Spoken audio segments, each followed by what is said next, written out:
we need to construct a frequency polygon for the frequency distribution. So here the class is given, and for each class the corresponding frequency is also given.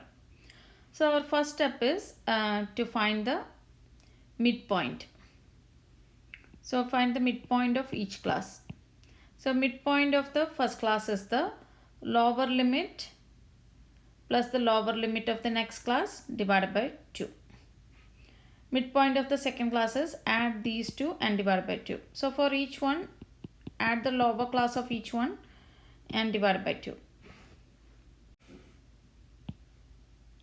So add these two, divide by 2. Add these two, divide by 2. Like that. Continue the procedure. So 0 plus 5 divided by 2, that is 2.5. 5 plus 10 divided by 2, that is 75. 10 plus 15 divided by 2, 12.5, like that. So find all the midpoints. Now we need to construct the frequency polygon. So x-axis will be the midpoint and y-axis will be the frequency.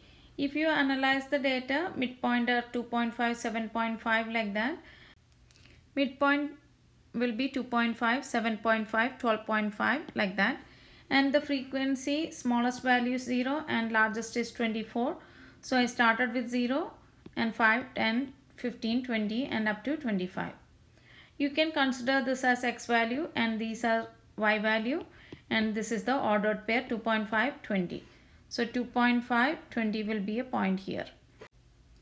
I'm going to replace these values with the midpoints. Then I'm going to plot the points. So 2.5, 20 is here, 7.5, 24, 12.59, that is here, that is just below 10, and 22.5, that is 6. Oh, I missed 17.5, so 70.5 is here, and 27.5 is 0, so that will be here. Then next one is 3, so it will be here. Then plot the rest of the points. After plotting all these points, join these points with solid line. This graph represents the frequency polygon for the particulate emission data in this table.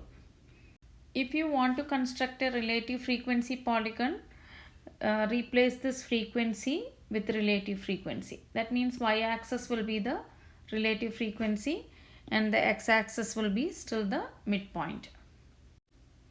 So this is the frequency polygon drawn in a nice way. The same graph which I was constructing just now. The x-axis represents the midpoint and y-axis represents the frequency.